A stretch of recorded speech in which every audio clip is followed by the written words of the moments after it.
Hello friends, आप सबका स्वागत है मेरी YouTube channel live with pharma में। आज हम हिस्ट्री ऑफ माइक्रोबायोलॉजी कंटिन्यू करेंगे। हिस्ट्री ऑफ माइक्रोबायोलॉजी के लेक्चर का पहला लिंक मैंने डिस्क्रिप्शन बॉक्स में दिया हुआ है, आप वहां जाके चेक कर सकते हैं। और आज हम सेकंड लेक्चर हिस्ट्री में कंटिन्यू करेंगे। उसमें हम आज पढ़ेंगे germ theory of disease. Germ theory क्या है? तो previously people thought that disease was punishment for the individual crime due to the evil spirit और क्रसिस फ्रॉम गॉड। यानी कि पहले लोग बिलीव करते थे कि किसी व्यक्ति को डिसीज़ क्यों होता है, तो डिसीज़ होता है वो एक टाइप की पनिशमेंट है, और वो उसने कोई क्राइम किया होगा इसलिए उसे पनिशमेंट मिल रही है, या भगवान का शाप है जो उसे मिल रहा है, ऐसा लोग बिलीव करते थे पहले। लेकिन आज हमें मालूम है कि कोई भी डिसीज़ होता है तो वो क्यों होता है, कोई बैक्टीरिया या जर्म्स के कारण होता है। लेकिन पहले जब बैक्टीरिया की शोध नहीं हुई थी तब लोग ऐसा बिलीव करते थे कि कोई भगवान का शाप है या एविल स्पिरिट है, उसके कारण सबको डिसीज़ होते हैं। तो उसके बाद फिर साइंटिस्ट ने बैक्टीरिया ढूंढे और बाद में पता चला कि ये कोई डिसीज़ है जो एवल स्पिरिट या कर्सिस से नहीं होता है, वो कोई बैक्टीरिया या जर्म्स और माइक्रो ऑर्गेनिजम्स के कारण होता है। तो invisible organism cause disease were first propose by the Lucretius. जो लुक्रेटियस साइंटिस्ट था उसने सबसे पहले कहा कि जो डिसीज़ है वो कैसे होते हैं, कोई इनविजिबल ऑर्गेनिज्म है उसके कारण हमें डिसीज़ होते हैं। उसके बाद फ्रैंकास्ट्रोरो नाम का साइंटिस्ट था, उसने 1546 में कंक्लूड किया कि disease is cause by the seed and spread from person to person. उसने कंक्लूड किया कि डिसीज़ है वो कोई सीड या छोटे बीज से होता है और वो एक ह्यूमन में से दूसरे ह्यूमन में स्प्रेड होता है। उसके बाद वॉन प्लेक्सिक नाम का साइंटिस्ट था, उसने कंक्लूड किया कि disease is cause by living organism and each disease is cause bye its own organism. यानी कि डिफरेंट टाइप के डिसीज़ होते हैं और डिफरेंट टाइप के जो डिसीज़ होते हैं उसमें से एक डिसीज़ होने के लिए एक ऑर्गेनिज्म काफ़ी है। यानी कि हर एक डिसीज़ का ऑर्गेनिज्म जो है अलग अलग होगा। जैसे एग्जांपल ले सकते हैं, हम पढ़ते थे कि कोलेरा जो है वो विब्रियो कोलेरी बैक्टीरिया से होता है। टीबी जो है वो ट्यूबरक्यूलोसिस बैक्टीरिया से होता है। तो टीबी ट्यूबरक्यूलोसिस से ही होगा, वो विब्रियो कोलेरी से नहीं होगा, और कोलेरा विब्रियो कोलेरी से ही होगा। यानी कि east disease is cause bye its own organism, ऐसा वॉन प्लेंसिन ने सबसे पहले कंक्लूड किया। उसके बाद ए बेस्सी नाम का साइंटिस्ट था, उसने देखा कि सिल्क वॉर्म डिसीज़ है वो कोई फंगस के कारण होता है। तो फिर उसने डिसीज़ की शोध की कि कोई फंगस के कारण सिल्क वॉर्म नाम का डिसीज़ होता है। उसके बाद जे लिस्टर साइंटिस्ट था, जिसे हम फादर ऑफ एंटीसेप्टिक सर्जरी भी कहते हैं, जो ब्रिटिश सर्जन था, उसने सबसे पहले एंटीसेप्टिक लिक्विड या एंटीसेप्टिक स्प्रे की शोध की थी। और उसने कार्बोनिक एसिड और फिनोल का यूज़ करके एंटीसेप्टिक स्प्रे बनाया था वाउंड इन्फेक्शन के लिए, और उसने ये कंक्लूड किया था और एंटीसेप्टिक फर्स्ट जो था उसने ढूंढा था, इसलिए उसे फादर ऑफ एंटीसेप्टिक कहते हैं, जे लिस्टर को। उसके बाद आगे जर्म थियरी में आते हैं R Koch, father of microbial technique और फादर ऑफ मेडिकल माइक्रोबायोलॉजी। उन्होंने क्या प्रूव किया? तो उन्होंने प्रूव किया कि bacillus anthracis cause by the disease of anthrax in cows and mycobacterial tuberculosis cause by the disease tuberculosis using Koch's postulates.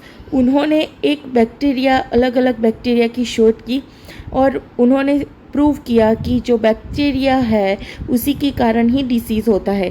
जैसे कि माइकोबैक्टीरियम ट्यूबरक्यूलोसिस है तो वो ट्यूबरक्यूलोसिस कॉज करेगा, और वो कैसे कॉज करेगा वो सब उन्होंने अपने एक एक्सपेरिमेंट में कंक्लूड किया, जो एक्सपेरिमेंट को कोच थियरी या कोच एक्सपेरिमेंट कहते हैं, जो हम आगे पढ़ेंगे। तो उन्होंने क्या किया? तो सबसे पहले उन्होंने कोच पोस्टल्स कहते हैं उस एक्सपेरिमेंट को। तो उन्होंने 2 माइस लिए, उसमें से वो एक माइस था या एक एनिमल था वो डिसीज़ वाला था, यानी कि उसे कोई डिसीज़ हुआ था, और दूसरा माइस था वो हेल्दी था।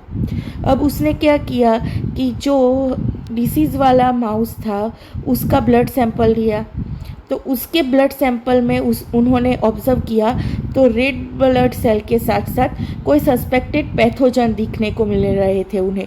जो ये आपको दिख रहे हैं छोटे छोटे ब्लैक कलर के, वो पैथोजन है। यानी कि वो पैथोजन मतलब कि वो बैक्टीरिया या माइक्रो ऑर्गेनिज्म जो डिसीज़ कॉज करता है एनिमल में, उसे कहते हैं पैथोजन। सेम उन्होंने हेल्दी एनिमल का ब्लड सैंपल लिया तो उन्हें सिर्फ ऑब्ज़र्व किया तो उन्हें आरबीसी ही दिखे, उन्हें कोई पैथोजन सेल नहीं दिखा। अब वो दोनों ब्लड के जो सैंपल थे उन्होंने लैब में ग्रोथ करने के लिए रख दिए और प्योर कल्चर लिया। कल्चर प्योर था मतलब कि कल्चर में कोई बैक्टीरिया नहीं होगा, बैक्टीरिया एयर में भी होते हैं, इसलिए उन्होंने ऐसा कल्चर लिया जिस कल्चर में बैक्टीरिया ना हो। और वो बैक्टीरिया बिना का प्योर कल्चर था, उसमें उन्होंने ये जो सैंपल थे वो ट्रांसफ़र किए। अब सैंपल ट्रांसफ़र किए तो क्या होगा, थोड़े दिनों के लिए उन्होंने लैब में वो सैंपल रखा, कल्चर रखा, तो उसमें बैक्टीरिया का ग्रोथ होगा। अब ऑब्ज़र्व किया तो जो डिसीज़ एनिमल का ब्लड लिया था उस पेट्री प्लेट में कॉलोनीज डेवलप हुई। कॉलोनीज मतलब बैक्टीरिया का ग्रुप। तो उन्होंने ऑब्ज़र्व किया कि बैक्टीरिया का ग्रुप डेवलप हुआ। क्यों डेवलप हुआ? क्योंकि डिसीज़ एनिमल के ब्लड के सैंपल के अंदर पैथोजन थे। पैथोजन यानी कि बैक्टीरिया थे और वो बैक्टीरिया को न्यूट्रिशन मिले। जब कल्चर में रखा तो कल्चर यानी ऐसा केमिकल जिसमें न्यूट्रिशन होते हैं बैक्टीरिया को ग्रोथ कराने के लिए, तो वो ग्रोथ कराने के लिए उसे न्यूट्रिशन मिले, इसलिए वो ग्रोथ हुए। सेकंड जो हमने लिया था आरबीसी सेल हेल्दी एनिमल का, उसमें कोई पैथोजन नहीं था, इसलिए उसकी पेट्री प्लेट में कल्चर ही दिखा, कल्चर में कोई कॉलोनी डेवलप नहीं हुई। तो ये उसने साबित किया कि जो डिसीज़ एनिमल है यानी कि कोई डिसीज़ है वो पैथोजन के कारण होता है और उस पैथोजन को हम लैब में ग्रोथ करा सकते हैं। और उसने आगे एक्सपेरिमेंट परफॉर्म किया तो या डिसीज़ एनिमल था उसमें से उसने छोटा सा सैंपल लिया और उसे हेल्दी एनिमल में ट्रांसफ़र किया। अब हेल्दी एनिमल में ट्रांसफ़र किया तो क्या होगा, हेल्दी एनिमल भी डिसीज़ वाला हो जाएगा। तो उसने ब्लड सैंपल था वो लिया किस में से, डिसीज़ एनिमल में से। डिसीज़ एनिमल में से उसने ब्लड सैंपल लिया और उसे ट्रांसफ़र किया हेल्दी एनिमल में। अब हेल्दी एनिमल में ट्रांसफ़र करेगा तो क्या होगा, हेल्दी एनिमल में भी पैथोजन ट्रांसफ़र हो गए। और फिर हेल्दी एनिमल में से सैंपल लिया और उसे कल्चर करके ग्रोथ कराने के लिए रखा तो उन्होंने ऑब्ज़र्व किया कि हेल्दी एनिमल में जब हमने कोई पैथोजन ट्रांसफ़र किया और फिर उसका ब्लड सैंपल हमने लैब में ग्रोथ करने के लिए रखा तो उसमें भी कॉलोनी डेवलप हुई। यानी कि हम हेल्दी एनिमल में को भी पैथोजन से ग्रोथ करा सकते हैं, पैथोजन का ग्रोथ हेल्दी एनिमल में करा सकते हैं। इस तरीके से उन्होंने ढूंढा कि हमारे पास अगर कोई लिविंग बैक्टीरिया है तो उस लिविंग बैक्टीरिया का हम लैब में ग्रोथ करवा सकते हैं। उसके बाद टेक्निक आती है प्रतिकारक शक्ति। वो 2 टाइप की होती है। वो फर्स्ट होती है नेचुरल इम्यूनिटी यानी गॉड गिवन, जो हमें भगवान ने दी है कोई डिसीज़ के सामने लड़ने की जो स्ट्रेंथ है उसे हम कहते हैं नेचुरल इम्यूनिटी या नेचुरल रोग प्रतिकारक शक्ति। सेकेंड वन है आर्टिफिशियल, जो हम वैक्सीन इंड्यूस करके या किसी को इंड्यूस करके इम्यूनाइजिंग एजेंट को इंड्यूस करके प्रोड्यूस करते हैं, उसे कहते हैं आर्टिफिशियल इम्यूनिटी। अब कैसे होगी, वैक्सीन क्या है और वो कैसे हमें इम्यूनिटी प्रोवाइड करती है, तो फर्स्ट उसे समझने के लिए हमें एंटीबॉडी को समझना पड़ेगा। हमारी बॉडी में एंटीजन और एंटीबॉडी होते हैं। एंटीबॉडी का काम क्या है, वो हमें कोई डिसीज़ से सुरक्षा प्रोवाइड करता है। जब हमारी बॉडी में कोई फॉरेन मटेरियल जाएगा तो एंटीबॉडी एक्टिव हो जाएगी। जैसे कि फॉरेन मटेरियल यानी कि बैक्टीरिया, कोई जीवित बैक्टीरिया, लिविंग बैक्टीरिया हमारी बॉडी में जाता है तो वो क्या करेगा, हमें डिसीज़ कॉज करेगा। तो डिसीज़ ना हो उसके लिए जो हमें नेचुरल इम्यूनिटी मिली है उसमें से एंटीबॉडी एक्टिव होगा और एंटीबॉडी एक्टिव होकर वो लिविंग बैक्टीरिया जो हमारी बॉडी में गया है उसे मार डालेगा। अब वो मर जाएगा तो हमें डिसीज़ नहीं होगा, और जो एंटीबॉडी एक्टिव हुए थे वो हमारे ब्लड में फिर घूमते रहेंगे। अब दोबारा से अगर कोई लिविंग बैक्टीरिया आता है तो वो एंटीबॉडी उस पर हमला करेंगे और उसे किल कर देंगे और हमें डिसीज़ नहीं होगा। लेकिन अगर ये करने के लिए हमें पहले से बॉडी में कोई बैक्टीरिया का जाना ज़रूरी है। बैक्टीरिया जाएगा तो ही एंटीबॉडी एक्टिव होगा, वरना एंटीबॉडी एक्टिव नहीं होगा। और अगर एंटीबॉडी एक्टिव नहीं होगा तो हमें डिसीज़ होने के चांसेस ज़्यादा है। इसलिए हम क्या करते हैं, वैक्सीन लेते हैं। वैक्सीन में क्या होता है, वायरस या बैक्टीरिया होता है जो मर चुका हो, ऐसा उससे हम वायरस बनाते हैं। लैब में हम पहले बैक्टीरिया का प्रोडक्शन करते हैं, उस बैक्टीरिया को मार देते हैं और वो मरा हुआ बैक्टीरिया हम वैक्सीन के थ्रू हमारी बॉडी में इंड्यूस करते हैं। तो हमारी बॉडी में इंड्यूस होगा तो हमारी एंटीबॉडी को पता नहीं चलेगा पहले तो कि ये लिविंग मैटर है या नॉन लिविंग मैटर है। तो वो क्या होगा, एक्टिव हो जाएगा और फिर मारने को जाएगा, तब उसे पता चलेगा कि ये तो बैक्टीरिया लिविंग है ही नहीं, मरा हुआ बैक्टीरिया है। लेकिन अब वो एक्टिव हो गए हैं एंटीबॉडी, तो हमारी ब्लड में सर्कुलर होते रहेंगे। अब जब हम कोई हकीकत में कोई डिसीज़ के कांटेक्ट में आएंगे या कोई बैक्टीरिया के कांटेक्ट में आएंगे तो वो हमें जल्दी से नुकसान नहीं पहुंचा पाएगा, क्योंकि हमारी बॉडी में ऑलरेडी एंटीबॉडी एक्टिव है जो उसे मार देंगे। तो इस तरीके से वैक्सीन काम करती है। तो वैक्सीन की शोध किसने की थी, तो हम सबको मालूम है, एडवर्ड जेनर ने सबसे पहले चिकन पॉक्स के लिए, स्मॉल पॉक्स के लिए वैक्सीन को ढूंढा था। तो जो एडवर्ड जेनर थे पेस्टर, उन्होंने डेवलप की रेबीज वैक्सीन। उसके बाद साइंटिस्ट था वॉन बेंगरिंग एंड कीटा स्टेटो, उन्होंने प्रोड्यूस की antibodies to purify toxin to protect against diphtheria and tetanus and diphtheria की वैक्सीन या एंटीबॉडी उन्होंने डेवलप की। उसके बाद मैकचिनकॉफ थे, उन्होंने फैगोसाइटोसिस बैक्टीरिया का डिस्क्राइब किया। तो इस तरीके से हिस्ट्री हमारी आगे बढ़ रही थी। उसके बाद पेस्टर थे, उन्होंने फर्मेंटेशन टेक्निक को डिस्क्राइब किया और उन्होंने कंट्रीब्यूशन किया वाइन इंडस्ट्री में। फर्मेंटेशन से उन्होंने अल्कोहल प्रोडक्शन किया था। उसके बाद जो साइंटिस्ट थे विनोग्रेस्की एंड एम बेजेनरिंग, उन्होंने स्टडी की सॉइल में जो माइक्रोब्स होते हैं उसकी, और biochemical cycle sulphur, carbon and nitrogen का उन्होंने डेवलप किया। उसके बाद जो साइंटिस्ट अलेक्जेंडर फ्लेमिंग, उन्होंने डिस्कवरी की फर्स्ट एंटीबायोटिक।